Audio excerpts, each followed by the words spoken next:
In this video, I will detail how to see recently edited photos and videos on iPhone on iOS 18. So the new iOS 18 Photos app comes with redesign where you need to play around to get things on your phone. But if you are finding it difficult to find or see all your recently edited photos and videos, this video is going to walk you through. So if I don't know this video, you found this video helpful and informative, please don't forget to like and subscribe. So the first thing you want to do is you want to open the Photos app on your iPhone.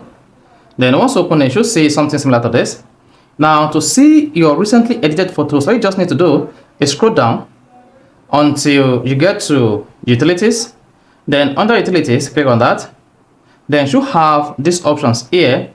You have recently viewed, saved, recently edited, and recently shared. Now, to view your recently edited photos or videos on your iPhone, all you just need to do is select recently edited.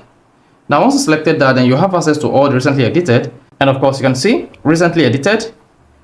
So I have like 4 photos here that I recently edited. Then you can choose to view this photo just like this, or delete the photo one after the other. So this I can easily view recently edited photos on iPhone on iOS 18. So if this is helpful and informative, please don't forget to like and subscribe.